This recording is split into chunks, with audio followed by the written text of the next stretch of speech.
अस्सलामुअलैकुम, आप देख रहे हैं बोल न्यूज़ और मैं हूं आपके साथ अनम जुल्फ़िकार। हेडलाइंस आपने जानी। बुलेटिन के आगाज़ में आपको बताएंगे कि दरियाए सिंध से किनाल्स का मामला हल हो चुका है। नई नहरों के मामले पर एक्ने की 7 फरवरी की मंजूरी मंसूख कर दी गई है। इलामिया भी जारी कर दिया गया है। इलामिया के मुताबिक वफाकी हुकूमत ने फैसला किया है कि इत्तेफाक राय के बगैर कोई नई नहर नहीं निकाली जाएगी। वो मंसूबा जो वफाक के नजदीक तरक्की की सीढ़ी और सिंध हुकूमत की नजर में तबाही की घंटी था, खत्म कर दिया गया और पीपल्स पार्टी सिंध के अवामी मफाद की फतह का परचम लहराने में कामयाब हो गई। दरियाए सिंध से नई नहर निकालने का मंसूबा खत्म कर दिया गया। इत्तेफाक राय के बगैर कोई नई नहर नहीं निकलेगी। CCI इजलास में फैसला कर लिया गया। एलामिया के मुताबिक सूबों के दरमियान बाहमी इत्तेफाक राय तक वफाकी हुकूमत आगे नहीं बढ़ेगी। सूबों के खदशात दूर करने और ग़िज़ाई और माहौलियाती तहफ़्फ़ुज़ यकीनी बनाने के लिए कमेटी तश्कील देने का भी फैसला। कमेटी में वफाक और तमाम सूबों की नुमाइंदगी होगी। कमेटी वाटर एकॉर्ड और वाटर पॉलिसी के मुताबिक पानी के इस्तेमाल के लिए तजावीज़ पेश करेगी। 17 जनवरी 2024 को इरसा की जानिब से जारी पानी की दस्तयाबी का सर्टिफिकेट भी वापस लेने का फैसला। तमाम सूबाई हुकूमतें मिलकर पाकिस्तान भर में ज़राई पॉलिसी और वाटर मैनेजमेंट इंफ्रास्ट्रक्चर के फ़रोग के लिए इत्तेफाक राय से तवील मुद्दती रोड मैप तैयार कर रही हैं। मुश्तरका मफादात काउंसिलें दरिया सिंध से नई नहरें निकालने का मंसूबा खत्म कर दिया। वफाकी हुकूमत कोई नई नहर नहीं बनाएगी। वज़ीर आला सिंध सैयद मुराद अली शाह ने इलामिया पढ़कर सुनाया। कहा कि इत्तेफाक हुआ था कि जब तक बाहमी इत्तेफाक नहीं हो जाता कोई नहर नहीं बनेगी। फैसला किया गया है कि वफाक सूबों की मुशावरत के बगैर आगे नहीं बढ़ेगा। पानी के मुआहदे पर अमल करने का भी फैसला किया गया। प्लानिंग डिवीजन और इरसा को तमाम स्टेक होल्डर्स से मुशावरत का कहा गया है। वज़ीर आज़म और बिलावल भुट्टो का शुक्रगुजार हूँ। मजीद बोले कि अपील करता हूँ कि धरने खत्म किए जाएं। काउंसिल ऑफ कॉमन इंटरेस्ट ने यह फैसला किया है कि वफाकी हुकूमत कोई भी नई नहर नहीं बनाएगी जब तक बाहमी इत्तेफाक CCI में ना हो जाए। जामिया प्रोग्राम बनाएगी जिसमें सूबे और वफाक शामिल होंगे। इरसा को डायरेक्शन दी है, लिखा है planning division and IRSA directed to ensure consultation with all stakeholders. सारे स्टेक होल्डर्स हैं, उनके आप सलाह मशवरा करेंगे in the interest of national cohesion. जब तक बाहमी इत्तेफाक नहीं हो जाता ये मंसूबे आप दोबारा किसी फोरम पे नहीं लाएंगे। मैं प्राइम मिनिस्टर शहबाज शरीफ साहब का बहुत शुक्रगुजार हूँ और चेयरमैन बिलावल भुट्टो जरदारी साहब की लीडरशिप पे शुक्रगुजार हूँ। मैं ये पुरजोर अपील करता हूँ कि जो धरने लगे हुए हैं उनको फिलफौर ख़त्म करें। हुर्रों के रूहानी पेशवा पीर पगारा का दरिया सिंध से नहरें निकालने का मंसूबा वापस लेने पर रद्द-ए-अमल। कहा कि हुकूमती फैसला किसी सियासी जमात नहीं बल्कि सिंध के बाशऊर अवाम की कामयाबी है। नहरें निकालने का फैसला वापस लेने का क्रेडिट सिंध के अवाम को जाता है। हुर्रों के रूहानी पेशवा पीर पगारा ने फैसला अवाम की कामयाबी करार दे दिया। बयान में कहा कि ये किसी भी सियासी जमात की मेहनत से नहीं हुआ बल्कि सिंध के बाशऊर अवाम के एहतजाज के बाइस फैसला वापस लिया गया। सिंध के लोग सख्त गर्मी में भी मंसूबे के खिलाफ सरापा एहतजाज रहे। उन्होंने मजीद कहा कि सिंध के अवाम का पहले दिन से ये मौक़िफ़ रहा है कि इस वक्त हमारी सरहदों पर जो जंग के खतरात मंडला रहे हैं, इस मौके पर पूरी कौम को मुत्तहिद होकर पाक फौज के शाना बशाना खड़े होने की ज़रूरत है। अपने सूबे का पानी किसी को लेने नहीं देंगे, हर सूबे को उनके हिस्से का पानी दिया जाए। वज़ीर आला खैबर पख्तूनख्वा की CCI इजलास के बाद मीडिया से गुफ्तगू। कहा हम किसी का हक किसी को खाने नहीं देंगे, पानी के मामले पर कोई समझौता नहीं करेंगे।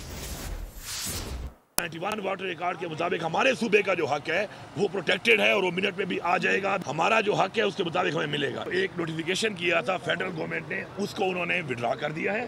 जो सिंध में इस वक्त मसला बना हुआ है उस हवाले से किसी का हक हम किसी को खाने भी नहीं देंगे और हम किसी का हक खाएंगे भी नहीं और अपना हक भी किसी को नहीं लेने देंगे। तो उस बुनियाद पे आज ये एक फैसला हुआ है और साथ ये बताया गया है कि जो कंसेंसस है आपस में और किसी सूबे की किसी और सूबे के साथ कोई मसाइल हैं तो वो बैठ के उसको वफायमत से हल भी करें।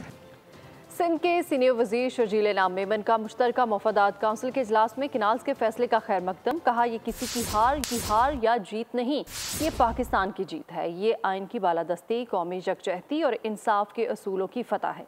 पाकिस्तान पीपल्स पार्टी हमेशा से विफाकी मजबूती, सूबों के हकूक और अवामी खुशहाली के लिए कोशा रही है। आज एक बार फिर साबित हो गया कि पीपल्स पार्टी ही वो कुव्वत है जो अमली तौर पर अवामी उमंगों की तर्जुमान है।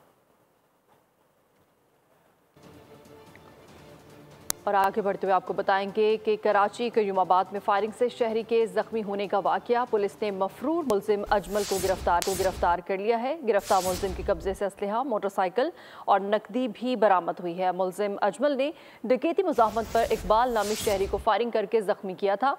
वारदात के बाद फरार हो गया था। तो पुरानी दुश्मनी कई जिंदगियां निकल गई। सक्खर में 2 ग्रुप्स में खूनी झगड़ा, गोलियां चल गई। फायरिंग से 4 अफराद जान से गए, 2 जख्मी हो गए हैं। नौशकी में ट्रक अड्डे के करीब तेल से भरे ट्रक में आग लगने से धमाका हो गया। पुलिस के मुताबिक वाक़े में ड्राइवर जान से गया। 40 अफराद झुलसकर जख्मी हो गए। फायर ब्रिगेड की गाड़ी भी आग की लपेट में आ गई।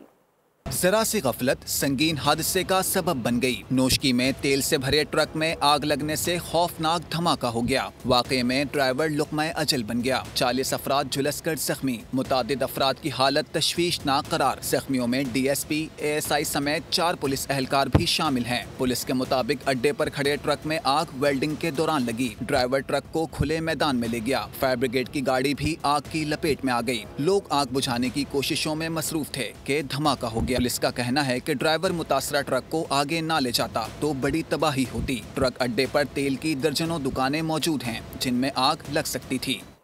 तो उधर मानसेरा के इलाका जबोड़ी में जीप खाई में जा गिरी। हादसे में 4 खवातीन समेत 5 अफराद जाँ बहक हो गए। 5 अफराद शदीद जख्मी भी हुए हैं जिन्हें अस्पताल मुंतकिल कर दिया गया है। मानसेरा में ट्रैफिक हादसा, 5 जाने ले गया। जबोड़ी में जीप ड्राइवर से बेकाबू होकर गहरी खाई में जा गिरी। अफसोसनाक वाक़ये में 1 बच्ची और 3 खवातीन समेत 4 अफराद मौके पर ही जिंदगी की बाजी हार गए। 6 अफराद शदीद जख्मी हो गए। लाशों और जख्मियों को फौरी अस्पताल मुंतकिल किया गया, जहाँ पर एक शख्स जख्मों की ताब न लाते हुए दम तोड़ गया। मकामी अफराद का कहना है कि खौफनाक ट्रैफिक हादसा आए रोज का मामूल बन चुके हैं। उन्होंने सड़कों की हालत बेहतर बनाने का मुतालबा किया। हादसा हुआ है, उसके अंदर तकरीबन 5 अफराद जो हैं वो फौत हो गए थे मौके पर। उनमें से 3 अफराद जो हैं वो ज़ख्मी हैं। उसमें से एक मेरी सिस्टर है और एक मेरी खाला है। मेरी ऐवान बाला से ये अपील है कि हमारे गांव के अंदर अभी जितनी भी मिसाल तौर पे वहाँ पे सड़कें हैं और वहाँ पे जो सहूलियात है उनसे गुजारिश है मेरी, क्योंकि रोज़ यही हादसे पेश आ रहे हैं। पुलिस के मुताबिक जीप सुंडी से चबोड़ी जा रही थी। हादसा ब्रेक फेल होने के बायस पेश आया। माँ की ममता और बच्चे की मुस्कुराहट एक बेरहम तसादुम की नजर हो गई। सन्नाटा अपने आंसू छुपाता रहा। फैसलाबाद में ट्रैफिक हादसा, खातून और बच्चा जाँ बहक जबकि एक शख्स जख्मी हो गया। रेस्क्यू हुकाम के मुताबिक हादसा तेज रफ्तार बस और रिक्शे में टक्कर के बायस पेश आया। जाँ बहक होने वालों में 40 साला इरशाद बीबी और 1 साला मोहम्मद लाला शामिल है। 55 साला मोहम्मद शफीक शदीद जख्मी हुआ है जिसको अस्पताल मुंतकिल कर दिया गया। तो पेशावर में थाना इनकलाब की हदूद में फायरिंग करके वकील को कत्ल कर दिया गया। अजान अमाल शाह को शादी की तकरीब से घर वापसी पर 2 नामालूम मोटरसाइकिल सवारों ने फायरिंग का निशाना बनाया। पुलिस ने नामालूम मुल्जिमान के खिलाफ वाक़े का मुकदमा दर्ज कर लिया है। तो यहाँ आपको बताएंगे कि इलेक्ट्रिक की ख़राब कारकर्दगी ने सरमायाकारों को बदजन कर दिया। कंपनी में शदीद बदनज़मी और मसाइल सामने आ गए। कंपनी पर सऊदी अरब की अक़लियती सरमायाकार ग्रुप ने गैर कानूनी कंट्रोल हासिल कर लिया है। पाकिस्तानी शेयर्स होल्डर्स की फाइनेंशियल टाइम्स की रिपोर्ट ने भांडा फोड़ दिया। रिपोर्ट के मुताबिक के इलेक्ट्रिक इंतहाई खराब कारकर्दगी और कानूनी तनाज़ात की शिकार है, जिसमें सरमायाकारों की दिलचस्पी न होने के बराबर रह गई है। KE इस वक्त सऊदी अक़लियती सरमायाकारों और मकामी सरमायाकारों के दरमियान कानूनी तनाज़े में उलझी हुई है। सऊदी सरमायाकारों ने गैर कानूनी कंट्रोल संभाला हुआ है। अक्सरियती सरमायाकारों को बोर्ड में शामिल होने की इजाजत नहीं दी जा रही। सऊदी ग्रुप हुकूमत पाकिस्तान और स्पेशल इन्वेस्टमेंट कंसल्टेशन काउंसिल को ब्लैकमेल भी कर रहा है। रिपोर्ट में मजीद इंकशाफ हुआ कि इलेक्ट्रिक अपनी नाअहली छुपाने के लिए कराची वालों पर इजाफी माली बोझ डाल रही है। कराची वालों की जेब से KE का खर्च पूरा किया जा रहा है। बिजली की तरसील और पैदावार का निजाम बेहतर बनाने में भी नाकाम है। रिपोर्ट में ये भी कहा गया कि हुकूमत हर साल के इलेक्ट्रिक को 200 अरब रुपए की सब्सिडी फराहम कर रही है। ये भारी सब्सिडी भी इंतजामी नाअहली और क़यादत के फुकदान का ही नतीजा है। इसके बावजूद हुकूमत को कोई फायदा मिल रहा है, न ही कराची वालों के लिए कोई रिलीफ है। के इलेक्ट्रिक के प्राइवेटाइज्ड होने के बाद से अब तक स्टेक होल्डर और शेयर होल्डर्स को कुछ नहीं मिला। डायरेक्टर स्टॉक एक्सचेंज अहमद चन्नाई का कहना है कि हुकूमत इस मामले को रिव्यू करे। एनर्जी एक्सपर्ट डॉक्टर शुएब ने के इलेक्ट्रिक को शर्म दिलाते हुए कहा कि इंसानियत पर इतना ज़्यादा जुल्म करके किस मुंह से अपने रब के हुजूर खड़े होंगे। के इलेक्ट्रिक की नाअहली में भी हैट्रिक। बिजली का निज़ाम बुरी तरह मुतासिर, वक्त बे वक्त और एलानिया गैर एलानिया बिजली बंदिश के आलमी रिकॉर्ड। कस्टमर सर्विस पर कॉल करो तो मुनासिब रहनुमाई नहीं मिलती। डायरेक्टर स्टॉक एक्सचेंज अहमद चुनाई ने बोल से गुफ्तगू में के इलेक्ट्रिक का भांडा फोड़ दिया। कहा कि इलेक्ट्रिक के शेयर होल्डर्स और स्टेक होल्डर्स थे, इनको कुछ नहीं मिला। कस्टमर सर्विसेज आज भी बैनुल अक़वामी मयार से नीचे हैं। हुकूमत प्राइवेटाइजेशन को रिव्यू करे। जो स्टेक होल्डर्स थे, जो इसके शेयर होल्डर्स थे, उन्हें अब तक कुछ भी नहीं मिला, कोई रिटर्न नहीं मिला, ये बात बिल्कुल क्लियर है। जो कस्टमर की सर्विसेज थी वो भी बहुत अच्छी नहीं रही। पहले तो बहुत बुरी थी, फिर कदरे कुछ बेहतर हुई, लेकिन स्टैंडर्ड से बहुत नीचे हैं आज भी। एनर्जी एक्सपर्ट डॉक्टर शुएब ने के इलेक्ट्रिक का कच्चा चिट्ठा खोल दिया। बोल के प्रोग्राम व्यापार में कहा कि इलेक्ट्रिक हमेशा उज़र पेश करता है। टैरिफ बढ़ाने के लिए ओकरा से कहा हुआ है और ओकरा बात नहीं मानता। के इलेक्ट्रिक कहता है टैरिफ बढ़ेगा तो अच्छे मुनाफे में आएंगे और लोगों को फायदा देंगे। नाहल इदारे की ये सारी बातें सिर्फ तसल्ली हैं। वो 12% जो है वो जब रूल कर रहे हैं पूरे सिस्टम के ऊपर बैठे हुए, तो आखिर उनके पास कौन सी ऐसी गीदड़ सिंगी है जिसकी वजह से उन्होंने इसको डोमिनेट किया हुआ है। किन टर्म्स के तहत ये के इलेक्ट्रिक को इतनी ज्यादा इजारादारी दी गई है कि आज वो किसी को खातिर में नहीं ला रहे। इससे पहले जब कराची इलेक्ट्रिक सप्लाई कॉर्पोरेशन हुआ करती थी तो जनाब हर कोई चढ़ दौड़ता था और पकड़ के उनका एहतसाब कर लिया करता था। इनका क्यों नहीं कर? डॉक्टर शुएब का मजीद कहना था कि एक तरफ सरहदों पर खतरात मंडला रहे हैं, दूसरी तरफ हम जाती और इज्तिमाई मामलात में बेहिस हो गए हैं। कि इलेक्ट्रिक अक्सरियती शेयर्स होल्डर्स को मिलने चाहिए या फिर तमाम स्टेक होल्डर्स को साथ लेकर चलना चाहिए। एमकेएम रहनुमा डॉक्टर फारूक सितार की बोल के प्रोग्राम ऐसे नहीं चलेगा में गुफ्तगू। कहा कि जो बिल अदा नहीं करते उनकी बिजली बंद की जाए, ना कि बिल अदा करने वालों को परेशान किया जाए। मजीद कहा कि इलेक्ट्रिक में भर्तियां भी कराची वालों की ही होनी चाहिए। लोगों को परेशान करेंगे तो फिर वो घरों से निकलें तो कुछ भी हो सकता है। प्रॉफिट है और हो रहा है तो उसको डिक्लेयर किया जाए। स्टॉक मार्केट में जो उसके शेयर होल्डर्स हैं उन्हें कम से कम उस प्रॉफिट में पूरा हिस्सा दिया जाए। तो उसमें भी अब शिकायतें बहुत आ रही कि उन्हें भी हिस्सा नहीं दिया जा रहा। किसी एक पीएमटी पर कुछ लोग नादहिंदा हैं, तो उस पीएमटी को बंद करने की बजाय, लोड शेडिंग उस पर करने की बजाय पूरे फीडर के ऊपर लोड शेडिंग कर दी जाती है। तो जो 75%, 80% सही वक्त पर बिजली का बिल दे रहे हैं और अपनी जिम्मेदारी पूरी कर रहे हैं, वो भी सफर करते हैं। अब सारी बातें अपनी इंतहा को पहुंच गई है ना। अब अगर इस वक्त हमने रिवर्स गियर नहीं लगाया तो फिर क्या, जब ये जो लोग हैं ये मॉब फिर अगर ये घरों से एक बार बाहर निकल आया, उसके पास अब लूज करने के लिए कुछ नहीं है। कि इलेक्ट्रिक की गैर जिम्मेदारी का बोझ आवाम पर पड़ेगा। कि इलेक्ट्रिक के शेयर होल्डर्स की प्रेजेंटेशन नहीं हो सकी। कि इलेक्ट्रिक की गैर जिम्मेदारियों की वजह से सरमायाकार कहां से आएगा। सेक्टर एक्सपर्ट मुजाहिद चट्टा की बोल न्यूज़ के प्रोग्राम बोल आदिल अब्बासी के साथ में सवाल। कहा कि इलेक्ट्रिक का बोर्ड अभी तक मुकम्मल नहीं है, केस अदालत में है, मसला हल ना हुआ तो निजकारी आगे नहीं चल सकती। आपको 100 साल कोई फर्क नहीं पड़ेगा, लेकिन इसका फर्क कराची के अवाम पे पड़ेगा। अगर इसी तरह की अनसर्टेनिटी सिचुएशन 100 साल तो क्या और 2-4 साल भी रह गई तो ये इफेक्ट होगी, परफॉर्मेंस मजीद इफेक्ट होगी और स्टेक होल्डर जो है वो इफेक्ट होंगे। तो ऐसी बात तो प्रोफेशनल लोगों को नहीं करनी चाहिए। Major percentage wise shareholder है, उसकी अभी तक बोर्ड में पूरी प्रेजेंटेशन नहीं हो सकी। उसकी वजह से इस माहौल में इन्वेस्टर कहां से आएगा? क्या कोई इन्वेस्टर रिस्क लेगा इस तरह की अनसर्टेनिटी और अडहॉक की सिचुएशन में? इसी तरह बोर्ड मुकम्मल नहीं है, अदालत में है वो।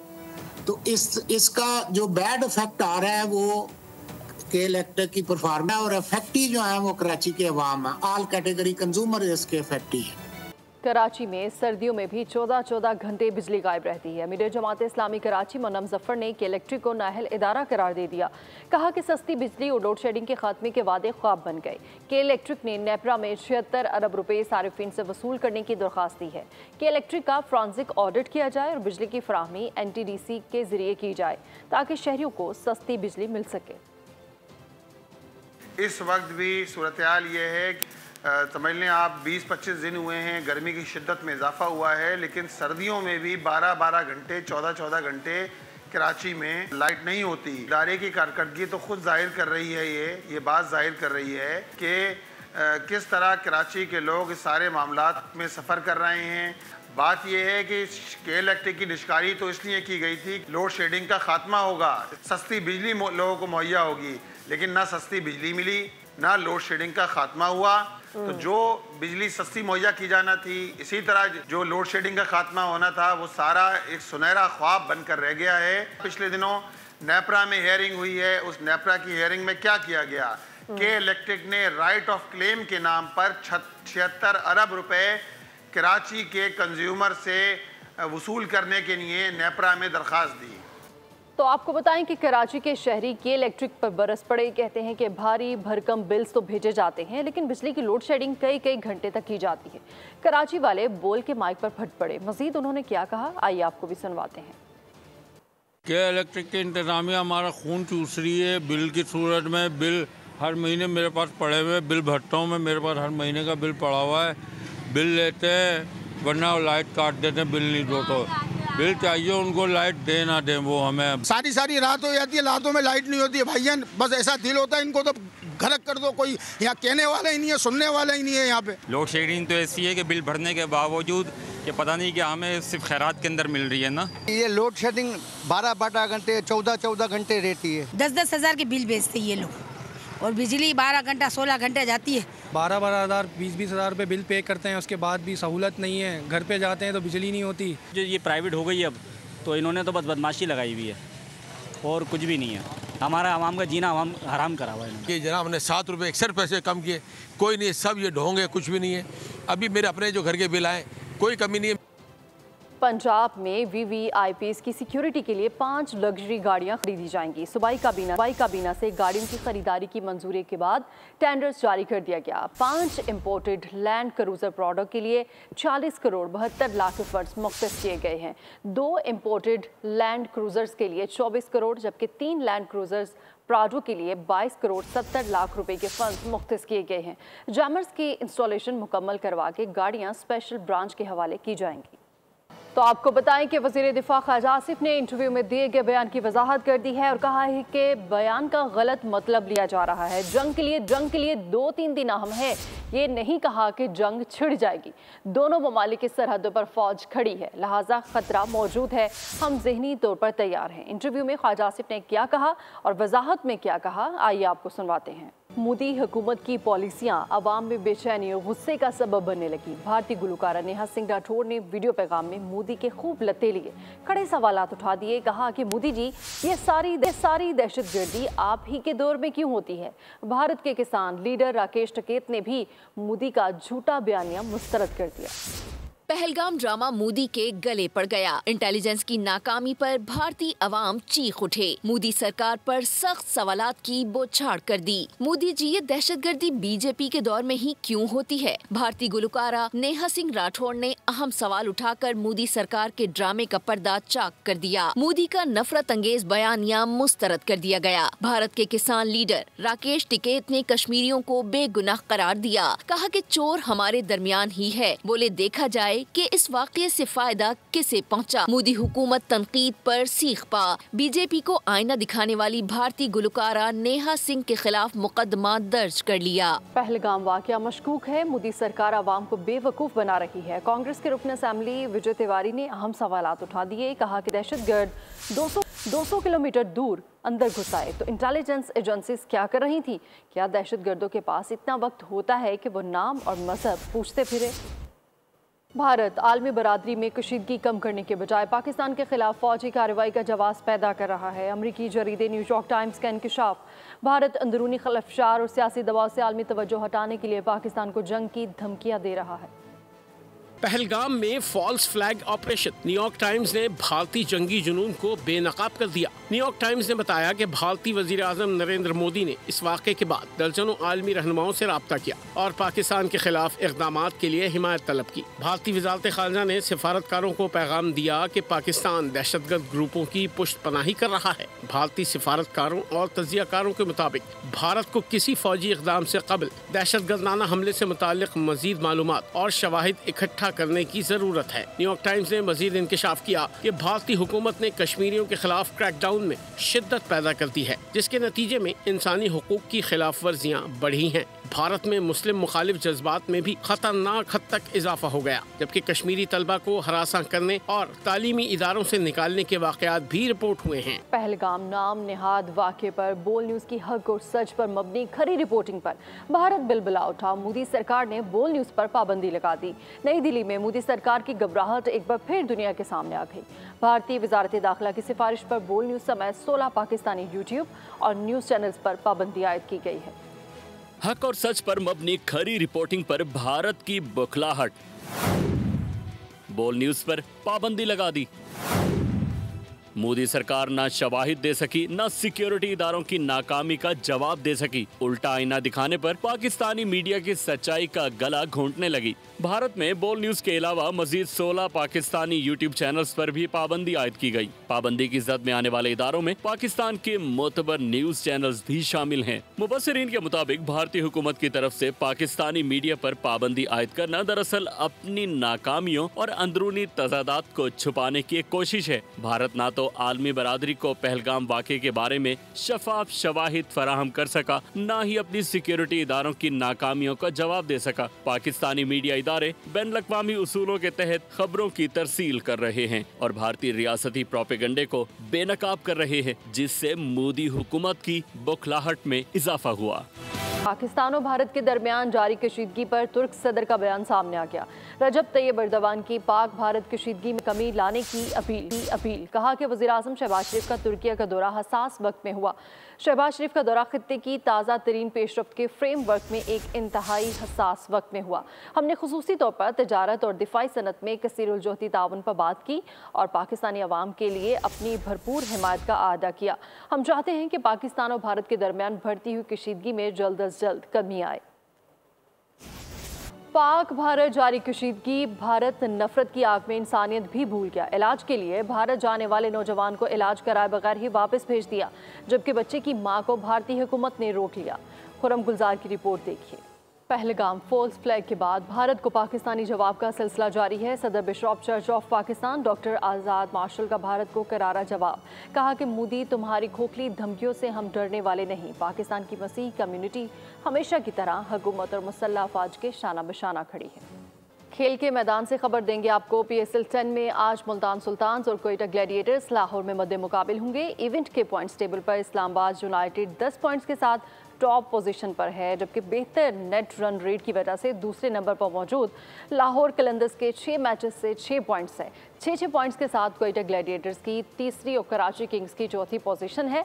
6 मैचेस से 4 पॉइंट्स का हसूल पेशावर ज़ल्मी के 5वें नंबर का बाइस है। छठे और आखिरी नंबर पर मौजूद मुल्तान सुल्तान्स के 6 मार्कों से 2 पॉइंट्स हैं।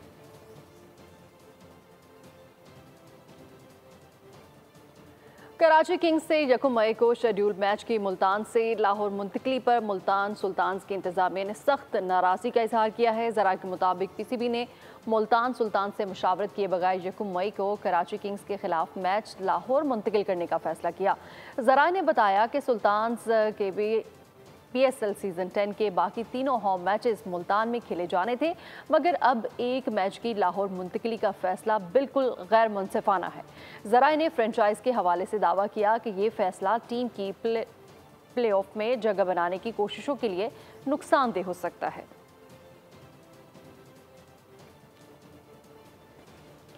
पाकिस्तान एयरफोर्स के मोहम्मद अमाद ने चौथी तौर रस्म खान स्क्वॉश चैंपियनशिप जीत ली है। कराची में इवेंट के फाइनल में वापडा के अब्दुल्ला नवाज को 3-1 से शिकस्त का सामना करना पड़ा।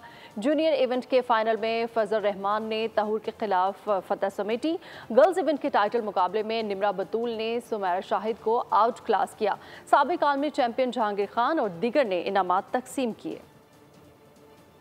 जब खुशी की बात आई तो पाकिस्तानियों ने भारतीयों को ऐसे पीछे छोड़ दिया जैसे ट्रेन छूट जाए। गैलेब के हालिया सर्वे में 72% पाकिस्तानियों ने तमाम मसाइल के बावजूद मुस्कुराकर दुनिया को बताया कि हम दिल वाले हैं, बड़े दिल वाले हैं। दूसरी तरफ बेचारे भारतीय खुशी के मामले में लाइन के आखिर में खड़े नजर आए, जहां सिर्फ 31% खुशी का राग अलाप सके और बाकी मायूसी का मातम करते रहे हैं। चीन अपनी जगह खुश, यूरोप को भी मात दे गया और पाकिस्तान फख्र से टॉप टॉप 10 खुश तरीन ममालिक में शामिल हो गया, क्योंकि हम पाकिस्तानी हैं, दिल से जीते हैं और हंसकर हर हाल का सामना करते हैं।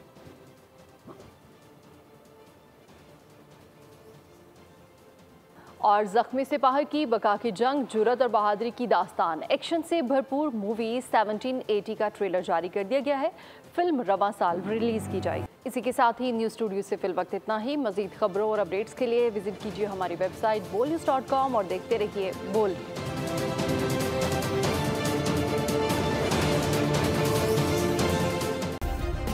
सब्सक्राइब करें और बेल दबाएं ताकि कोई खबर रह न जाए।